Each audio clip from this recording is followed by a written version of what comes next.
It's time to step into the Coming Out Lounge, a cool, safe space to be true to your sexual self. With your host, Rick Clemens. Rick has helped hundreds of people come out of the closet, and now each week he's bringing you cool insights for loving and accepting yourself, boosting your self-confidence, and living a guilt-free, purpose-filled life on the other side of the closet doors. Cuddle up with yourself and get ready for heartwarming coming out stories, ideas for living authentically, and tips for being fully self-expressed. Now here's your host, Coming Out Coach Rick. Hello, Closet Busters. We are back. It's Rick Clemens, the Coming Out Coach, and we are live on the Coming Out Lounge today, and we're encouraging you to step out, step up, and step into living your most powerful truth. However that looks for you, whatever that might be. And today, we're going to have some interesting conversations because there's a lot of hurt going on right now. And I wonder, why do we keep hurting? Why do we keep hurting each other when in reality we're more alike than we are different? When I think about the things we're seeing in the news from Sandy Hook Elementary to Charleston, South Carolina, Orlando, and most recently the murders of the police officers in Dallas, it seems that we humans are really bent for some reason on hurting each other. And most of it comes simply because we see our differences rather than embracing our similarities. And as far as I'm concerned, it's time to learn a new way of being with each other and getting along in our world, even if that means that we, as LGBTQ people, that we help take a stand to create the first loving steps towards true peace and integration. And I know we're doing our part. I mean, we are fighting our fights and everything, but sometimes I think we miss some of the boats. Those boats being, let's try to create the peaceful place ourselves. And the reason I'm bringing this up is my guest today, Laila Ibrahim, is a beautiful author. She's got a couple of books that are really poignant right now. One of them is Yellow Crocus, and her newest one, Living Right, that I just feel like the little bits I've been able to read, each of them, they kind of step right into the heart of why we should be planting seeds of love and justice in the world instead of being intent on hurting one another. Welcome to the show, Laila. How are you today? Thank you so much, Rick. I'm so glad to be here. I'm very good. Awesome. So, you and I had a brief conversation about what we were talking about. I just feel like this is a really poignant conversation to be having about planting seeds of love and justice in our world. And I know you do a lot of your writing focuses around this sort of stuff.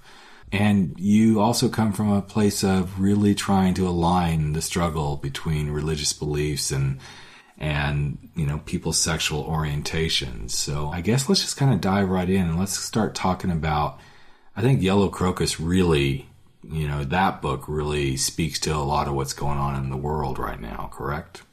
Well, yeah, Yellow Crocus is set on a plantation before the Civil War, but what it kind of helps us see is how the seeds of oppression have been, were planted at the very beginning of our country, and how in some ways we're just playing out the ways in which our society has literally profited off the backs of African Americans, as well as, as I've done more research about it, Native Americans and Hispanic Americans and Asian Americans were all exploited to make profit in our society. And part of why I wrote Yellow Crocus is that I think it's a story that talks about trading love for social status and wealth. And I guess I want to say to people that it's better to choose love over social status and wealth, and that you're trading your soul when you do that, and it's absolutely not worth it. So that's Yellow Crocus. And then Living Right seems like it's on a completely different topic. It's the story of an evangelical Christian woman who is devoted to her family, and when she sees that marriage licenses are being given out in San Francisco, she organizes her church's group at the request of her pastor to go stand up for their deepest values. And her children come with her, and they stand up for their deepest values, which is traditional marriage. And then the next day, her son attempts suicide. And then she learns that he has same-sex attractions. And she's devastated because what she's been taught is that she did something wrong as a parent, otherwise he wouldn't be like this. Right. And her whole family's, including her son, really hopeful that he can be cured. And if you read the book, you realize that's not going to happen. And, and it really is her struggle to have a kind of deeper understanding of God and how we're called to be loving in this world, even across differences that you've been taught not to respect across. All right. It is so interesting to me to see your two books and the content and the stories within and realize that there is very much a lot of connection between both, because we are at this juncture in the world right now, specifically, I'm going to say in the U.S., given everything that's been going on, but in the world as a whole, where these differences, people are being challenged to truly re-examine their belief systems and go, okay, how is this really working for me? Whether you're on the LGBTQ, race relations side of the fence, whatever you want to call that. And I'm even going to say even down to the gender side of the fence for women, because I believe women still have huge amount of struggles compared to the typical male gender identities in our world, to go up against, okay, but this is what I've learned as a blueprint from my background, whether it be parental or societal, and then we bring in the whole faith-based issues, etc. We're really at a juncture, a true juncture in history. Not unlike what we've seen in the past, but I don't know, the flames seem to be burning really high right now. And I'm curious if that's how you're feeling as well, because I know, you write about this stuff, but I'd love to get your insight as to how you see what's unfolding here in our world. Yeah, I think part of why we're at such a high stakes place right now is that we can actually see things that we weren't able to see in the past. Mm-hmm. Via video camera, right? So there's a reason the Vietnam War couldn't last as long as other wars might have lasted, because it was being videotaped and people were watching it. Well, the same thing's happening now with when we have police officers killing people who made a mistake. I'm not saying that the people the police officers are apprehending didn't make a mistake, but they're not supposed to be tried and executed by the police. Right. I understand why, I was a preschool teacher for lots of years, and I understand what it's like to be pissed off when you've asked someone to do something and you're the authority figure and they don't do it. But you don't get to shoot them. Right. And I have to tell you, in the African American community, people tell their children about this. People have told their children about this for decades. It's gone on since the founding of our country, that if you have, dark brown skin and you challenge authority in any way, your life is at risk, in a way that if you don't have dark brown skin, it's not. So, but now we're seeing it on Facebook over and over and over again. Mm-hmm. When it happens, and other people are like, oh my God, this is real. This isn't something that ended with the civil rights movement, that ended, with Martin Luther King's good work. It's like, oh, this is still going on in our country. So there's that, which is the yellow crocus end of things. And then with the living right end of things, I think it's the idea that, there's a scene in my book where Jen goes to City Hall to protest these marriages, and then she sees these people holding hands, and they're young and they're old, and they're just so happy. And she's like, oh my God, I just didn't think it would be regular people that would be getting married and loving each other. And it just throws everything she believes into question, because she's like, wow, she just had some vision of some other, not someone who was like her. I know we do get our media in kind of segregated ways right now, but I hope that we can cross over the ways things are segregated and really listen to each other and realize that we do have, more in common. Well, it's interesting because we've been having, our own internal dialogues within our family unit about these things. And one of my youngest daughters is very much a social justice advocate, and not saying we aren't. This is her thing. Some kids, they do dance, some kids do sports. Well, social justice just happens to be her thing. And I love seeing her stand in her power in that space. And so we were having a discussion. Well, I say I was being quiet on this one because I wanted to see what would unfold. But her and my husband were having a dialogue about, the Dallas events and everything. And she was very strong in her perception of, and her standing around, this isn't right. And I agree, it's not right. But when my husband questioned her so does that mean that everyone is to assume that every police officer is a threat? She got very defensive about that. And I think this is where, and of course we talk through it as a family, but I think this is where there's not enough conversations happening in the right ways for all of us to be able to say, okay, let's really come together and let's really try to understand what's unfolding here, because whether it's the political scene that's happening, or it's the social justice scene that's happening, or the global ISIS threat that's happening, everybody's sparked. Everybody's ignited, and a lot of times, and I do agree with you, the media causes this to be even worse. There doesn't seem to be I'm going to use the term quiet space, but a non-flared space for people to come together and start having the right conversations about how can we as a humanity, we as more similar than different, start to fix this. And from my perspective, that's where the problems are right now. There's no safe space because I know my friends of color are feeling very threatened right now in the same way that my friends like you and I are also feeling very threatened as an LGBTQ community.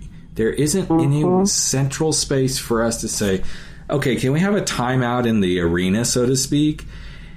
Let's all take a collective deep breath and let's play nicely by letting each person come from their heart and say, this is how I'm feeling. No pointing fingers. This is how I'm feeling. Because I don't think people are being heard in so many ways. Right. No, I think there is a lot of talking at and not necessarily listening to. Yeah. You kind of got both things going for you, or I hate to say going for you because it's not really got it going for you, but you've got woman of color and you've got LGBT. So your battle, which I've had many of these conversations lately, it's like the double whammy. Yes, it is. And for me, I'm definitely one of those people that thinks like there's no hierarchy of oppression. Right. Like I can't say, oh, well, if you're a black woman, you're worse off than if you're a gay white man, right? Like, I mean, it's just, whatever your individual experience is. Right. But it does, your individual experience. But it does influence your individual experience. I mean, I've got girlfriends who are, Caucasian women who, okay, their struggle's a little bit different, but they don't have the lesbian hanging on their name, and they obviously don't have the woman of color hanging on their name, and I've had this conversation with them and said, I'm not trying to say there's a hierarchy, so to speak, but there's elements that say, this is my experience, and until you've had my experience, you don't really understand what's going on. You can't have that experience. It would be no different than me getting pulled over, and it was actually interesting as you were talking. I had a flashback of me almost getting pulled over by a cop the other day, and when I realized he wasn't wanting to pull me over, he was just wanting to get around me. But it was the first time, literally, first time in my 20 years of being out of the closet, that I had the fear of, I wonder if he knew I was gay, if this would go differently. And of course, then he passed me and, there was nothing there. I don't know what brought that forth. And the only thing I can think is what brought it forth was what's happening in the world. It's the first time I felt that way. Yeah. And I can't imagine what my brothers and sisters of color and LGBTQ sexual expression, I just can't imagine what you go through. Not to say it's the double whammy, but I can't put my finger on it. I truly can't. Yeah. Yeah. Well, and to realize that, like, the threat of violence is always there. Mm-hmm. Like, the threat of that fear. So I got a ticket for leaving my dogs in the car the other day at a Costco. And I thought, I was annoyed, but I wasn't afraid for my life being pulled over. But I've watched some of these videos, when people say, well, why did they run? It's like, well, they ran because they were afraid for their lives, because they don't actually trust the police. And that is a disservice for all of us. Yeah.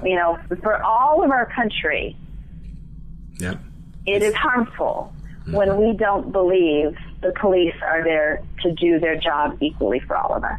Right? That doesn't do anyone any good. And I'm definitely not someone who thinks, all police officers are bad by any stretch of the imagination. And yet I think there are things that there's a code that the police live by, and it's hard for them to hold each other accountable. And we're seeing it all over the Bay Area right now. We've got some horrific things that it's come out that police officers have been doing with underage prostitutes in 3 different police departments. So I'm curious, do you feel more uneasy about being a woman of color or a lesbian woman? If you could separate the two. Yeah. I often say I feel like I'm cheating because I live in Berkeley, and there are ways in which it's just much easier for me to move through the world, both as a woman of color and as a lesbian. Right. And I'm acutely aware when I go other places, when I go to the Midwest, I actually feel more like a person of color right? Well, the lesbian stuff I had to come out about, right? There's Sure. that part. I'm not super butch, I'm femme enough that people look at me and just, I pass for straight. Right. So I have to decide to come out. And I do that more often these days. And I just wrote a blog piece about how I love the word wife, because it was always like, do you say partner? And then do people know what you mean? And then do you try to explain it? But now I can just say, my wife, and people know what I mean. And I love that I can go to a counter renting a car and say, I want to put my wife on the car too. And the person's like, oh, okay. And they know exactly what I mean. It's lovely. And it's lovely to watch people embrace this. Not that I haven't had problems at the time of my life. But I think this is where we do have a little bit of level of privilege because we live in California. Absolutely. The whole thing changes. And I'm a big, tall, football size playing sort of guy. So when people see me, they're definitely intimidated by my size. But I can tell you, and having lived in the South and having traveled through the South, there are times that even as a big guy, I don't feel comfortable knowing that if I were to get pulled over or something were to happen, if it were to be found out that I was a gay man, everything could potentially change just because of that one factor. Yeah. In fact, I remember this was when my kids were fairly young. I think they were probably 6 and 9, maybe 6 and 10. I don't know, somewhere in that range. And we had gone on a cruise, Carnival cruise, that was supposed to leave from New Orleans to Cozumel and back. And we ended up having to go into Alabama to go out on the cruise. And I remember coming back in from the trip, and we got through customs, and I handed my children's birth certificates over to the officer. My husband had already gone through, and of course this was before he was my husband. He was just my partner at the time. And he'd already gone through because he wasn't, quote, family member, right? When I got there, the officer said, well, this is just a copy of the birth certificate. Where's the actual birth certificate? I said, that's what I have. That's what I was told to bring. And he goes, no, you're supposed to have the original birth certificate. I said, well, these are my children. There's no other way I would have that birth certificate unless they weren't my children. And he started giving me a little bit of hassle. But in that moment, I knew, I couldn't yell at my, quote, husband/partner to come back, because that wouldn't have done any good. Other than, recognizing, yes, I know these people and those are his children. But I also knew in that moment that by doing that, I would open up a whole other can of worms that I wasn't 100% sure I was ready to deal with at that moment. Luckily, right, it wouldn't be helpful. Right. Luckily, the officer was just basically doing his job and was doing it very, well and not being a jerk about it. But it's amazing how these things that many, many people take for granted, we as people with different sexual orientations, and then, of course, you as people with different colored skin, so to speak, everybody else kind of takes for granted. It's amazing. And I have to say, and I've been trying to think how I'm going to say it, but I'm a pretty straightforward guy. I have to say, just the photos that I've seen of you. So I'm not sure most people would even immediately assume the true woman of color, so to speak. You're much lighter skinned than the average African-American woman. So there's... And I'm actually not African-American. Okay. So that's Arab. what I was trying. Okay, so Arab. Dad is from Egypt. So there's that. See, I did it right there myself. Absolutely. I'm like, okay, so how do we classify?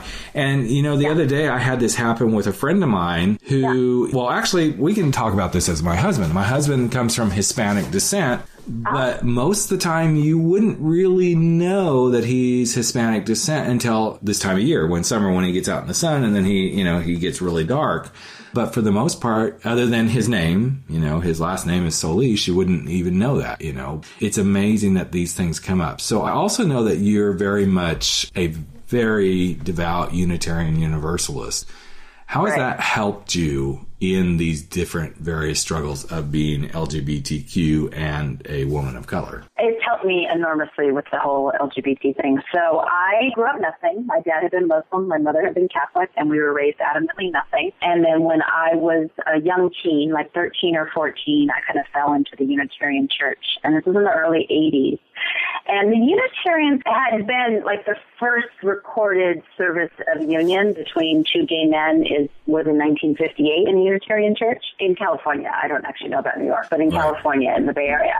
So, Unitarian Universalism had been supportive of, LGBT issues for a long time, but it really came to the forefront in the 80s. And it was a time when a lot of young ministers that were gay or lesbian were getting ordained. And so, but I didn't know it was kind of new. I just assumed it was just a thing that the Unitarian Church had always been involved with and supportive of.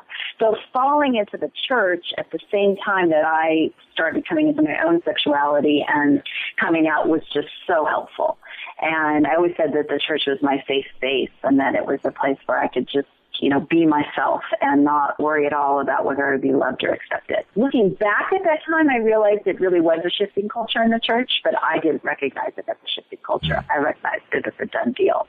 And so that worked very well for me. I met my wife when I was 18 in our church. She had also grown up Unitarian, and when she moved to the Bay Area, she was like 24 at the time, and she's like, oh, how do I find community? Let me go to church. And we didn't get together until I was 21, but I was pretty young when we got together, and she wasn't that old either, 27. And so the church just made the whole thing easy for us and very much gave us this sense of, like, we're right and they're wrong, and we're on the right side of history. We are on the right side of history. And so I think that's part of why I was called to Right Living Right, because I was like at a protest once for marriage equality in San Francisco, and I saw this group of, young Christian teenagers with some adults, standing up for their deepest values. And I was like, wow, I bring my church here to stand up for our deepest values, and I believe I'm saving people's lives by coming here and demonstrating that you can fully be who you are and have a great life. And that's what they're doing, but for the exact opposite reason. It's part of why I wrote Living Right. It's part of why I wrote Yellow Crocus, in that I want to, people who have a completely opposite viewpoint than me, how can I empathize with them while still holding my deepest values? But hold empathy for them. And so, in Living Right, this is the world Jen was born into. And truth be told, the world almost does, I guess if you're under 40, maybe you weren't born into that world. But most of us, we're not born into a world where, rah, you're gay, you can get married and have children, and isn't that awesome, right? When I came out to my parents, my mom's super liberal, my dad's super liberal. But they were sad because they didn't imagine my life. Yeah. They imagined me hiding, right? They didn't imagine me with children.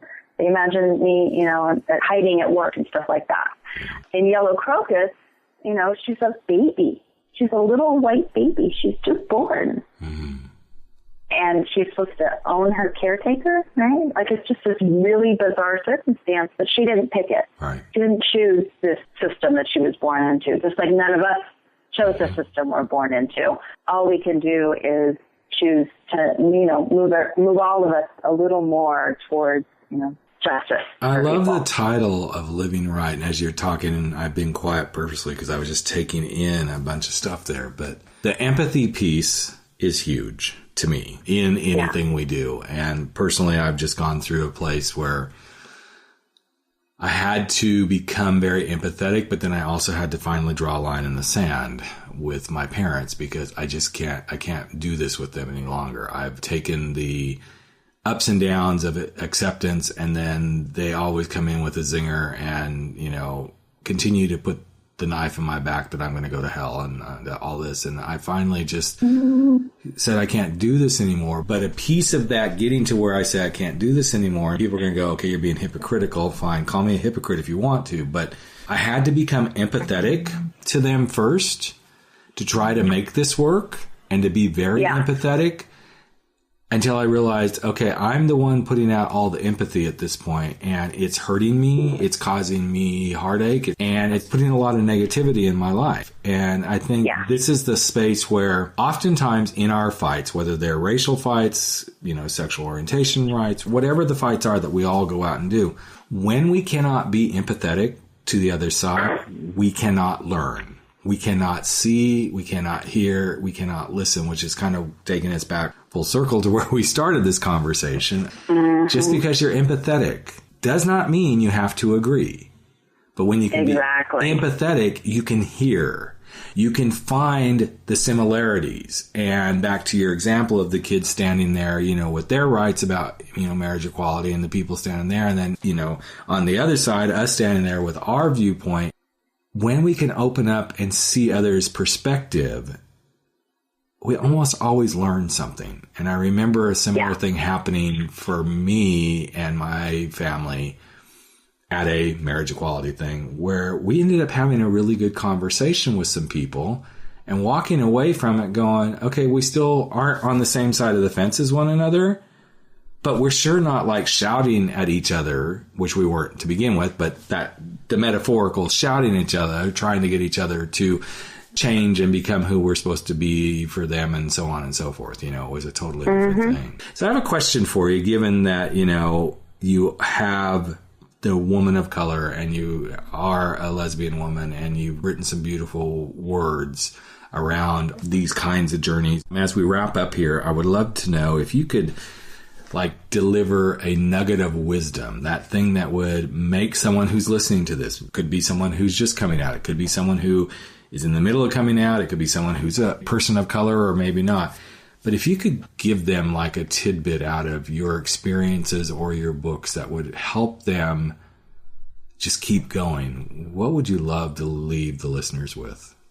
Well, I think one of the main things is I am a religious person. I'm a very spiritual person. I have a very, broad understanding of the divine and God. And I fully 100% know that we all come from the same source and we all return to the same source. Mm-hmm. God does not separate us into saved and unsaved. Those are completely human-made constructs. Yeah. Just so, embrace don't be that. afraid of the afterlife. Don't be afraid of anything, the more kind of loving and kind you can be in this life, you will have love and kindness in your life. And it definitely folds in upon itself. Yeah, absolutely. Well, I so appreciate you taking time out of your day. I know you're in the midst of writing a follow-up to Yellow Crocus, your next novel. Yeah, and that's awesome. And do we have, you don't have to say, but do we have a title or do we have a working title or where are we in that? No, I so much want a title. I did not have a title for Yellow Crocus as I wrote it. It wasn't totally done. Yeah. Living Right, the title came right to me, and I'm this one not so far. Yeah. Well, it's interesting. The little thing that I'm playing with, though, is tug of war. Awesome. That catches your attention right there, because you go through the way the kids would, as a child, we'd think of it. But then as adults, my head immediately went to, okay, well, my childhood experience, but then as an adult, all the tug of wars I go through in my life and so on and so forth. So awesome. Yeah. Awesome. Well, and if people want to stay on top of this, find out when your book comes out, the best place to do it would be your website, I would assume, which is Laila Ibrahim. We'll have that up right next to this show so you can click right through and get more information about her forthcoming books and to also get her current books. Just loved having you on the Coming Out Lounge podcast today. Thank you so much, Rick. I really enjoyed talking with you as well. Yeah, and if you've enjoyed anything that we've been sharing, you want to get more information, go to the links here on the website. And also, you know what? Somebody out there, somebody is probably looking for these kind of conversations. Somebody of color may be going, I'm really struggling with coming out to be who I am. Or they may be just struggling being a person of color. They don't even have to be LGBTQ, but some of the best ways people can get help these days is through the medium of podcasts. So if you know someone who is in that space, share this podcast with them. So have them subscribe to it. Show them where it is on iTunes, Stitcher, wherever you may be listening to it. Just help us get the word out, because this is one of the easiest ways for someone to find their truth in a way that doesn't out them. And we always appreciate being shared. If you want to connect with me on Facebook or Twitter, it's Rick Clemens and the Coming Out Lounge on Facebook. You can go to either one of those. On Twitter, it is Rick Clemens, at Rick Clemens, and you can stay apprised of everything that's going on. And as usual, take advantage of some of the offerings we have to help you through your journey, whether it be coming out, getting on with your gay life, whatever it may be. Everything is right here on the show page. We would love to be interacting with you on a one-on-one basis. And with that, we're going to wrap it up and say, keep stepping out, stepping up, and stepping into living your powerful truth. I'm Rick Clemens, the Coming Out Coach, and this is the Coming Out Lounge. We will catch you in just another week. Take care, everyone. Bye-bye. Hey, Closet Dwellers. We are wrapping up another episode of the Coming Out Lounge. But before we go into complete wrap-up, I wanted to let you know that we are just a couple of episodes away from the 100th episode of the Coming Out Lounge. And I want to say thank you very much for being part of our journey. That episode is going to be airing on September the 7th, so dial in for sure on that day. We've got a very special guest, Mr. Bruce Valanche. He's a funny guy. He's an actor. He's an occasional writer, comedian, and he also says he's a sex surrogate. Don't know about that, but I can tell you, you are truly in for a great show. He's been part of co-authoring the Academy Awards, and he is one of the most outspoken advocates for LGBT rights. I had a wonderful time with him when we recorded the episode, and I can't wait to share that with you. So once again, thank you for making us what we are today. We will be celebrating that 100th episode again on September the 7th. Look forward to having you join us on that day. And until then, never stop stepping out, stepping up, and stepping into living your most powerful truth as the beautiful, gay, lesbian, bisexual, transgender person that you are. Take care.